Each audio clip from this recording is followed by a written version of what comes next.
Bonsoir à toutes et à tous. Bezat Hashem, je dédierai ce shiur à la refouche les mois de mon papa, Meir Ben Simcha, ainsi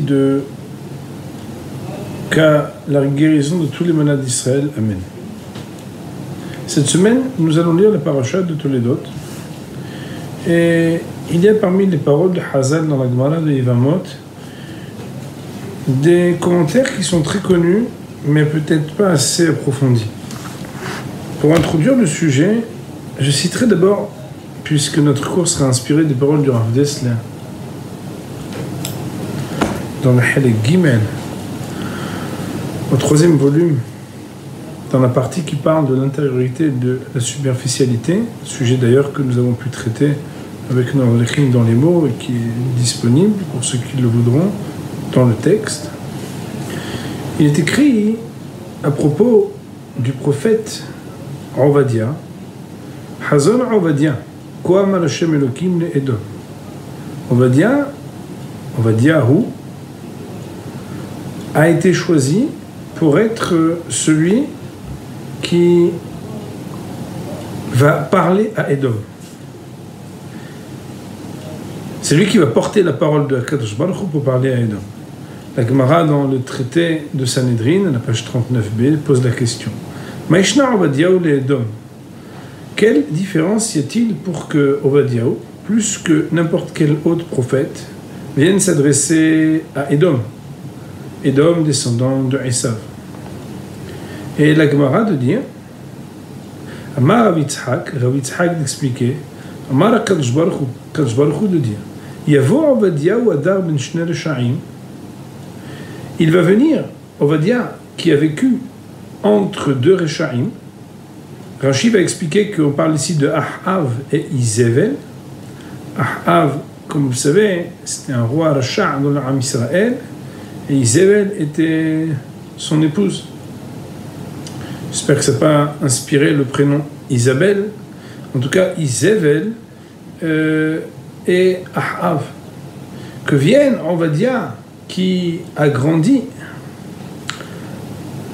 entre deux Reshaim, Ahav et Izevel, Velo lamad mim'asehem, et qui, malgré le fait qu'il a grandi entouré de Reshaim, il n'a pas appris de leur mauvais comportement, Ve'inave al Esav, et qu'ils viennent faire la prophétie et s'adresser un peu comme celui qui va adresser une réprimande à qui? À Esav, Shedar ben Shnei Tzadikim, qui lui a vécu entouré, quant à lui, de Tzadikim, qui étaient Yitzhak et Rivka, ses deux parents, Velo lamad ma'asem, et qui n'a pas appris de leur bon comportement.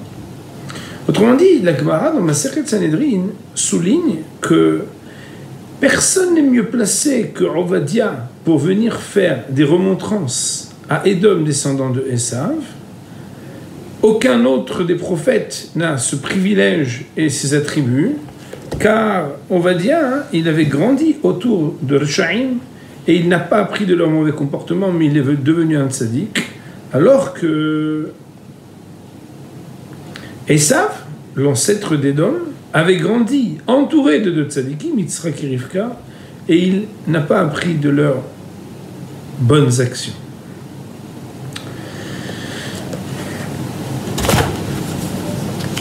Dans le début de notre paracha, le texte nous dit que Vayi'tar Yitzhak l'Adonai le nochach ishto ki akarai, vayi'ater lo Adonai vatahar Rivka ishto. Et Yitzhak a prié à Hachem en face de son épouse, car elle était stérile, et Akadosh Baruch Hu de lui répondre, et Rivka devint enceinte. Dans mon langage à moi, j'aime pas dire tomber enceinte, on tombe malade, mais tomber pour dire enceinte, je préfère dire qu'elle devint enceinte. Sur ce texte, qui parle de la akarut, de la stérilité des patriarches et des matriarches, le commentaire dans la Gemara de Yevamot, cité dans Rashi, un des grands classiques des commentaires sur ce pasuk, peut-être que même tout le monde le connaît, Amar Rabbi Yitzhak, La Gemara dans Yevamot, à la page 64a. Amar bi Yitzhak de dire. Yitzhak Avinu Akur Aya. Yitzhak Avinu était lui aussi stérile. Shneimar, parce qu'il y a marqué là-bas dans la Torah, Vayitar Yitzhak Lashem le Nochach Ishto. Al Ishto lo Neemar, elle a le Nochach. On n'a pas dit qu'il a prié sur sa femme à propos de la stérilité de sa femme, mais en face de sa femme. Et du fait que la Torah nous dit qu'ils étaient l'un en face de l'autre, c'est pour signifier, nous dit la Gemara, que les deux étaient l'un en face de l'autre dans cette épreuve de la stérilité. Mais la Med, cela nous enseigne que les deux étaient stériles. Demande la Gemara. Alors s'il en est ainsi qu'ils ont prié parce que les deux étaient stériles, pourquoi est-ce que la Torah de nous dire que il a été répondu et exaucé de sa prière, alors qu'on aurait dû dire qu'ils ont été exaucés tous les deux, puisque tous les deux, ils ont eu la stérilité, et ensuite, c'est ensemble qu'ils ont eu un enfant. Et là, comme vous le savez, et pour l'instant, c'est des grands classiques, les ficheno domet tefilat tzadik ben tzadik le tefilat tzadik ben rasha. C'est parce que la Torah vient signifier ici que la prière du tzaddik, fils de tzaddik, ne ressemble pas à la prière d'un tzaddik ben rasha. Bien évidemment, et même si c'est tout à fait trivial et évident, nous ne manquerons pas de reprendre que Yitzhak était le fils de Abraham qui était tzaddik. Il est tzaddik, fils de tzaddik. Alors que Rivka, telle que la Torah ouvre la paracha, elle était Bat Betuel, la fille de Betuel, et elle était Ahot Lavan Arami, la sœur de Lavan. Arami, c'est les mêmes lettres que Ramai, qui veut dire les rusés. Elle venait d'une terre et d'un endroit qui n'était pas une terre de tzaddikim. Autrement dit, nos Hakamim nous disent ici que s'il est vrai que du mot les Nochach Ishto nous renseigne que les deux étaient stériles et que la prière de l'un et de l'autre était adressée à Kadosh Baruch Hu pour demander à avoir la fécondité, il n'en reste pas moins que c'est la prière de Yitzhak dont la Torah va dire qu'elle a été exaucée et pas la prière de Rivka, parce que Yitzhak, il est tzaddik ben tzaddik. Et Rivka, elle est tzaddeket, mais elle est bat rasha, elle est descendante d'un rasha. Ce texte de la Gemara, je l'ai abordé hier avec un de nos amis qui écoute d'ailleurs le shi'ur, et je lui ai dit, mais très franchement, si nous voyons deux personnes prier, un qui est descendant de tzaddikim et un qui est descendant de rashaim, et on devait accorder à ces deux personnes qui, pourrait-on dire, auraient la même ferveur dans leur prière, d'exaucer un plus que l'autre. Qui est-ce qu'on considérerait être le plus valable, le plus vaillant, le plus méritant? Eh bien, c'est la question du sabbat de Kelem. Le sabbat de Kelem, un des grands maîtres de la pensée, de la marchaba, de la pensée juive, pose la question. A priori, la prière du tzaddik ben rasha devait être meilleure, devait être agréée et exaucée encore plus, parce que bien qu'il soit descendant de rasha, alors il a quand même une fila qui ressemble à celle du tzaddik. D'ailleurs, si vous réfléchissez un petit peu, le fait de s'arracher à la rish'out, à l'impiété, c'est un ma'alar, c'est un processus qui relève d'une recherche très profonde de la vérité. D'ailleurs, comme on le sait, Abraham, il a dû chercher la vérité pour la découvrir. Alors pourquoi est-ce que Hachamim explique que Vayater lo, Akadosh Baruch Hu a exaucé la prière de Yitzhak parce que sa prière était plus valable. Elle était plus, valable, supérieure à celle de Rivka. Pour répondre à cette question, qui est une question très puissante, et qui, Be'ezrat Hashem, on essaiera de rapprocher ces choses de nous, sans ni se prendre pour des tzadikim, ni se prendre pour des resha'im, mais essayer de réfléchir en quoi cela doit nous inspirer dans notre vie, dans l'éducation de nos enfants, entre autres. Nous citerons, tel que le Rav Dessler le fait, le développement du sabbat de Kelem.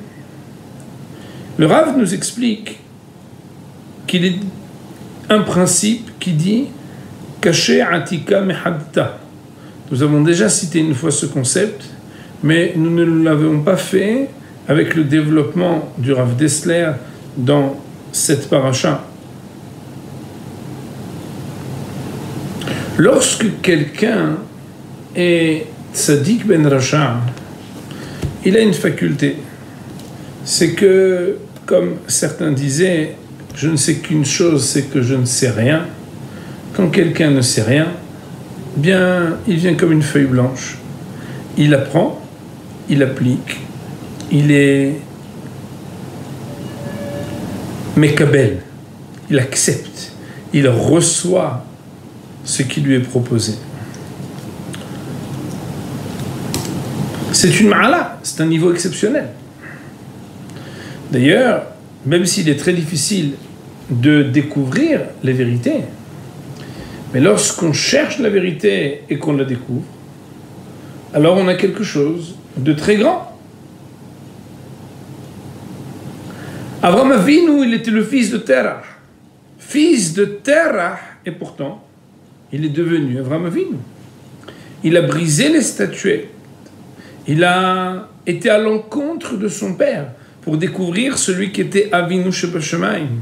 Il est devenu lui-même père parce qu'il a révélé une paternité, la paternité d'Akadosh Baruch Hu Ba'olam. Et il a été capable de tracer un chemin alors qu'il était quelqu'un qui était Ben Rasha. Et il est devenu Tzadik Ben Rasha.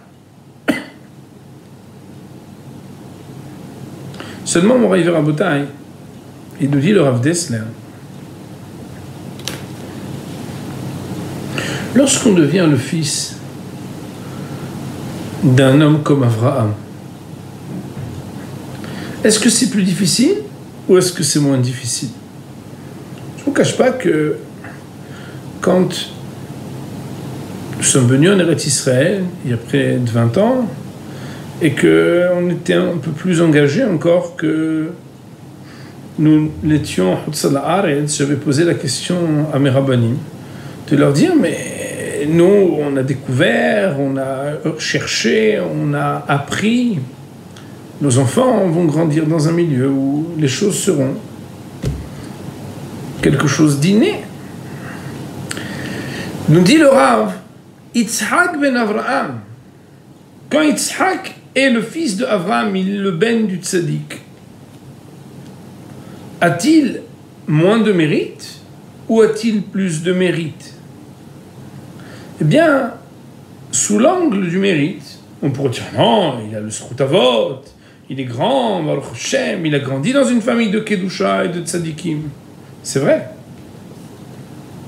Mais cela comporte aussi de nouvelles difficultés.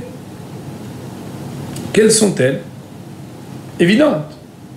C'est que ce que le Tzadik ben Rasha, le Tzadik, fils de l'impie, s'est battu et a découvert, le Tzadik ben Tzadik, pour lui, c'est quelque chose qui est une donnée. C'est le décor dans lequel il a grandi. Il y a des choses qui sont tellement évidentes quand on vit dans la maison de Tzadikim que dans ces évidences, les questions ne se posent pas. Si les questions ne se posent pas, c'est que les réponses ne se proposent pas. Si les réponses ne se proposent pas, c'est qu'il y a quelque chose dans la pnimiut, dans l'intériorité, dans la profondeur de la Torah, même qui est chez celui qui grandit chez le tzaddik, qui ne se propose pas de la même manière que celui qui va devoir se fatiguer parce qu'il est le fils d'un rachat, que le peu de vérité qu'il va découvrir, il va le découvrir de lui-même, il va se poser des questions, il va se construire, il va réfléchir, il va devoir approfondir. Aussi, comment arriver à mesurer que sur le même niveau, nous avons une personne qui a grandi dans une maison de tzadikim et une personne qui a grandi dans une maison de Rechaim. Si les deux sont au même niveau, on pourrait se dire que c'est le tzadik ben Rasha qui est beaucoup plus grand. Regarde où il en est. Il n'était pas le fils de tzadikim, il était le fils de Rechaim. Elle est Rivka bat Betuel et elle a le niveau d'être l'épouse de Yitzhak. Elle est donc au niveau beaucoup plus haut que Yitzhak, qui a priori, lui, elle est dans une famille de tzadikim. Seulement que ça n'est pas vrai. Quand la Torah nous dit Kadosh Baruch Hu lui a répondu à lui, parce qu'il était tzadik ben tzadik, c'est qu'il nous donne une leçon. Yitzhak Avinu n'était pas un tzadik ben tzadik comme les autres. Il était un tzadik ben tzadik, écoutez bien mon Rav Rabotai, il était un tzadik ben tzadik où, en dépit du fait qu'il y avait des choses naturelles qu'il avait reçues de son père, il s'est battu pour se frayer un chemin comme s'il n'avait pas grandi dans la maison d'un tzadik. Autrement dit, Yitzhak Avinu était tzadik ben tzadik, mais la raison pour laquelle sa prière est plus écoutée que celle de tzadik ben Rasha, c'est parce qu'il ne s'est pas arrêté, il ne s'est pas suffi. Il n'a pas utilisé comme quelque chose d'acquis, de simple, un décor déjà posé, ce qu'il avait reçu de son père. Mais il a été plus loin. C'est-à-dire quoi, il a été plus loin? Comment on va plus loin? Alors, le Rav Dessler, donc, citant le Rav Simcha Zissel de Kelem, prend l'exemple que vous avez peut-être constaté autour de vous, c'est l'exemple des convertis. Quelqu'un qui est converti, ça peut être aussi le cas des Baalei Tshuva, personne qui vient et qui découvre la vérité de la Torah. Alors, découvrant cette vérité de la Torah, il y a quelque chose en fait qui se révèle. Cette découverte de la vérité, elle a une fonction qui va permettre de transformer la personne. D'ailleurs, on est souvent épaté, impressionné, lorsque un giour se fait, comme on appelle ça, les Geret Tzedek. D'ailleurs, je vous indique un shi'ur que j'avais donné sur le Pahad Yitzhak, mais aussi dans un de nos shi'urim du mercredi, qui s'appelle « Et vous aimerez les convertis », où là-bas, on apprenait qu'un giour amiti, une conversion sincère, c'est quelque chose d'exceptionnel. Cette semaine encore, un de nos rabbanim, le Rav Nachum Yitzhak Broide, Shlita, élève de mon Rav, le Rav Shapira Zatzal, nous enseignait que les neshamot des Gerim, il est marqué dans Hazal qu'elles étaient au Har Sinaï. Les neshamot étaient là. Les Gerim ont des neshamot particulières. Et d'ailleurs, quand un guerre est un guerre tzedek, il est impressionnant. Il m'est arrivé chaque année, pendant plusieurs années, d'aller en province, passer un Shabbat et animer un Shabbat avec des shi'urim. Et en demandant au Rav, il y avait plusieurs personnes qui nous suivaient d'une synagogue à l'autre pour écouter les shi'urim. J'ai dit, il y a des dames là-bas qui sont religieuses. Pourtant, on est dans une province, elles se couvrent la tête. Il m'a dit, Rav Riem, les 3 seules personnes dans cette synagogue qui se couvrent la tête sont toutes les 3 des convertis. Et j'étais très impressionné. Pourtant, il nous dit, le Rav, lorsque le temps passe, les années avancent, celui qui avait pourtant juré fidélité à tous les principes de la Torah, qui avait fait une kabbalat à mitzvot, une acceptation intégrale des mitzvot, chose qu'à notre niveau, à nous, des fois, hein, on se dit, bon, bah, on l'a reçu au Sinaï, mais on n'a pas de notre vivant maintenant accueilli et reçu avec la même intégrité et intégralité que quelqu'un le fait quand il se convertit. Et pourtant, quand le temps passe, parfois on retrouve ces personnes qui viennent à fauter. Comment le comprendre? Comment arriver intériorisé. Mais c'est la même personne. Qu'est-ce qui s'est passé? Pourtant, elle avait l'air très convaincue. Elle avait l'air engagée. Je me rappelle au début, quand elle venait au Shi'arim. Je me rappelle quand il est venu à la synagogue la première fois. Je me rappelle quand il a passé son guilloux. Il y avait sa séouda. Mais mamage, des tfilotes, des prières les yeux fermés, tsniout, une tenue. Comment les choses peuvent-elles se dégrader? Nous dit le sabbat de Kelem. Mais c'est simple. Si on s'habitue, on rentre dans le Atika. Atika, c'est qu'il y a quelque chose qui est déjà antique et ancien, qui fait partie de l'histoire passée. Ah oui, ah tu te rappelles? Ah ouais, c'était super, hein? Quand j'ai découvert, c'était tellement impressionnant. Et alors? Tu as découvert, et alors depuis? Eh bien depuis Atika, c'est plus difficile que Shiam Hadta. C'est plus dur que quand c'est tout nouveau. D'ailleurs, vous savez, des fois, on pourrait même se tromper quand on regarde la prière de Ba'alet Teshuvah et on les voit mamash dans une prière où ils pleurent, ils sourient, ils se concentrent, ils s'émeuvent.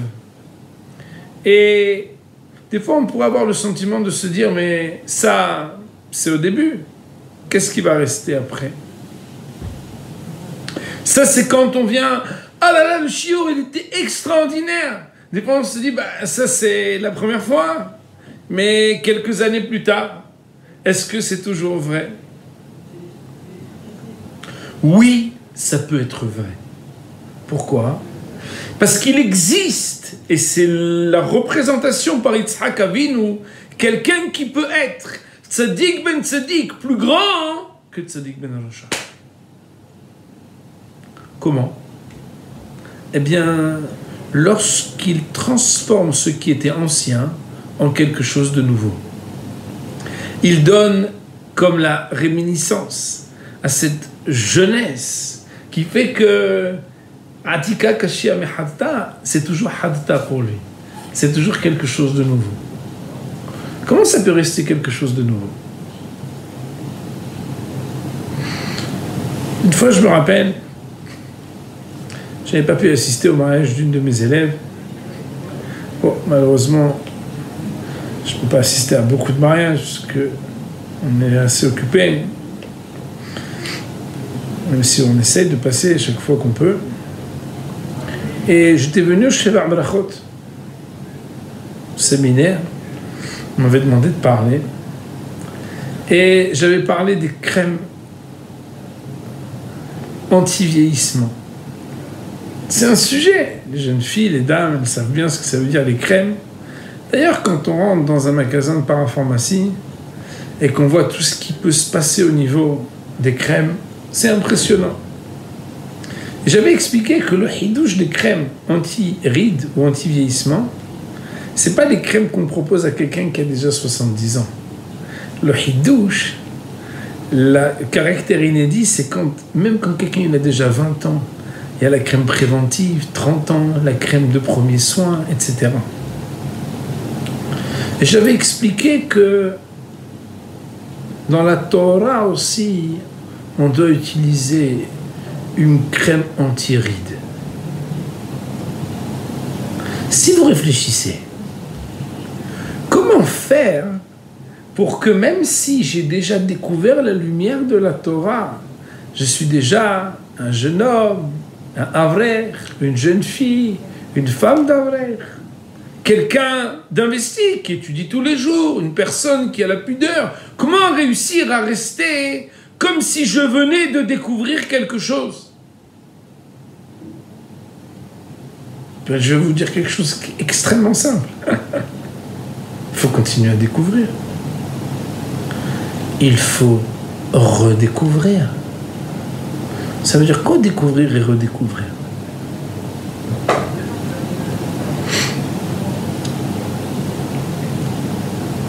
Mon Rav, il avait l'habitude, cette salle, de dire que les fondamentaux sont les sujets qu'il faut le plus étudier et réétudier. Pourquoi? Parce que là où on croit qu'on sait le plus, il s'avère en fait qu'on ne sait pas le plus. Peut-être même qu'on sait le moins. Yitzhak Avinu, les choses les plus élémentaires qu'il avait appris chez Abraham, il s'est posé des questions pour les comprendre. J'ai un ami, un vieil ami, qui était avec moi à la yeshiva il y a longtemps, il y a presque 25 ans. Et un jour, il s'est retrouvé en France, en province, pour aider le rabbin. Et il m'a dit, tu sais, comme j'avais une petite barbe, les gens, ils me regardaient dans la rue, ils me disaient, bonjour, vous êtes rabbin, on peut vous poser des questions? Et il m'a dit, ils m'ont posé des questions sur la Emouna, la foi en Hachem, la providence. Les choses les plus simples. Et il m'a dit, j'étais un peu choqué parce que je ne savais pas répondre. Et j'étais gêné parce que j'ai toujours grandi dans un milieu très religieux. J'étais au Talmud Torah, à la yeshiva, j'étais à Avrech. Mais ces questions-là, les plus simples, je ne savais pas y répondre. Moraï Rabotai. Être un tzaddik, fils de tzaddik, il y a deux manières de l'être. On peut l'être en se reposant sur ce qui est naturel. La maman elle est tsnoa, le papa il étudie la Torah, on fait attention à la kashrut, yatarat, mishpaha, et c'est tout. Et on peut le faire comme Yitzhak Avinu. Yitzhak Avinu, il était dans la recherche et la découverte de la vérité, alors qu'il était le fils de Abraham, avec le même niveau de recherche de vérité qui a dû être celui de Rivka, qui était la fille de Bethuel et la sœur de Lavan. Comment? En apprenant, en étudiant et en découvrant.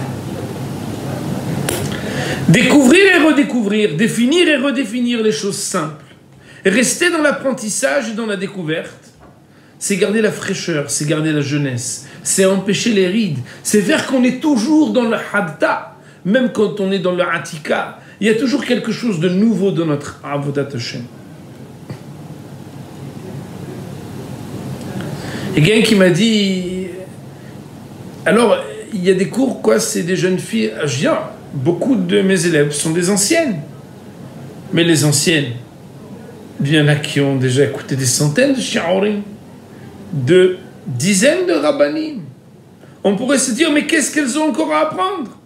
Il y a des amis qui étudient des heures et des heures tous les jours, et qui pourtant, qu'est-ce qu'ils ont encore à apprendre? Ils savent comment on doit se comporter, ils connaissent les bases de la Torah. Mais mon révérend Boutaï, Atika Kashem Hadda. Oh, il va voir quelqu'un qui est fils de tzaddik et qui est dans la routine de la Torah. Combien on peut imaginer la peine si on voit quelqu'un qui est dans la Torah et dans les mitzvot et qui n'a pas la hauteur de ce qu'il connaît, de ce qu'il doit représenter. C'est la raison pour laquelle ici finalement le message il est très fort. Parce que si on prétend être un peu engagé, d'étudier la Torah, vous qui êtes fidèles au shiurim, on peut se dire que nos enfants et nous-mêmes connaissons certaines choses, avons certaines choses que nous avons acquises. Alors on pourrait se dire, mais alors finalement si c'est ça, on est peut-être en danger. Le danger de quoi? Le danger que le Baal Tshuva, celui qui vient de commencer, il a plus d'amour, plus de profondeur, plus d'émotion dans sa Torah que celui qui est là depuis longtemps. Et vous le savez, des fois on regarde des personnes qui sont émerveillées alors qu'elles ne connaissent presque rien. Et des fois, on pourrait, de manière superficielle, bien évidemment, se dire « Waouh, je l'envie, j'aimerais bien être comme lui, j'aimerais bien adorer la Torah, être avec cet engouement et cet enthousiasme. » eh bien, le Rav Simcha Zissel, il nous révèle que la madriga de Yitzhak, le niveau de Yitzhak doit nous inspirer. C'est possible, même pour quelqu'un qui a toujours grandi dans Torah Mitzvot. Comment? Quand on réinterroge les choses et quand on reste dans la découverte et la redécouverte. Il y a quelques années, j'ai quelqu'un qui m'a appelé pour me dire « Rabbi Driem, je voudrais commencer un cours parce que j'arrive pas à avoir la joie dans l'étude de la Torah. » Bon, moi je ne vous cache pas que je suis très joyeux d'étudier la Torah. Je ne le cache pas, d'ailleurs je ne fais pas grand-chose pour le faire. Je dis « Simcha beTorah ». Et je lui dis « Écoutez, je vais d'abord peut-être vous expliquer ma théorie sur la joie de l'étude de la Torah. » C'est une théorie. Et ce n'est pas une théorie seulement théorique, elle est aussi empirique. Je l'expérimente tous les jours. C'est quelque chose que je constate. Lorsque nous découvrons quelque chose qui était couvert, on révèle quelque chose qui n'était pas encore révélé, la révélation de quelque chose que nous ne connaissions pas ou que nous croyions connaître et que nous redécouvrons procure une joie profonde. Donne une jeunesse, une fraîcheur, un hadta, même à une Torah qui a une certaine ancienneté. Je lui ai dit à ce Talmide, si vous voulez qu'on étudie la Torah, nous devrons interroger les choses comme si, même s'il s'agit de choses que vous connaissiez déjà, comme s'il s'agissait de choses peut-être que vous redécouvriez, comme si c'était la première fois pour vous. Et en fait, nous qui étudions et qui essayons d'éduquer nos enfants dans le Limoud HaTorah et dans l'application des mitzvot, on doit être dans la recherche et dans la découverte. Être quelqu'un qui est dans la Torah et les mitzvot, c'est pas juste quelqu'un qui s'est organisé autour de la volonté d'Hachem et qui la pratique et qui l'applique, pas du tout. Il est indispensable d'être dans la progression et dans l'évolution continue. Sinon, on se met en danger. D'apparence, lorsqu'on a cité tout à l'heure le texte, il est vrai, Ovadia qui a grandi entre Ahav et Izével, c'est le meilleur pour venir faire la névoie, pour parler au nom d'Hachem à Esav, qui était pourtant entouré de Yitzhak et de Rivka, qui n'a pas appris de leur bon comportement. Mais ça, c'est dans une vision basique. Là où les choses sont un peu plus élaborées, un peu plus profondes, c'est qu'en définitive, si Béhémet, quelqu'un, il reste dans la découverte, alors, même s'il a grandi dans la Torah et les mitzvot, même s'il éduque ses enfants dans la Torah et les mitzvot, si lui-même, il ne fait que redécouvrir, et il montre qu'il s'agit ici d'une source inépuisable, que les mêmes choses pour lesquelles on pense qu'on a déjà tout étudié, on peut les recommencer depuis le début et redécouvrir. Et bien sûr, à l'infini, on peut apprendre et comprendre les choses de la Torah nouvelles chaque jour. Alors là, on transmet, même à ceux qui pourront être vos enfants, des enfants de gens qui ont quelque chose de cette tzidkout, de pouvoir rester, même si on les comparait à un tzaddik ben Rasha, celui dont la tfila, dont la avoda, dont les mitzvot et les midot resteront dignes d'être encore plus élevés que celles de ceux qui sont tzaddik ben Rasha. Voilà ce que je voulais vous expliquer aujourd'hui.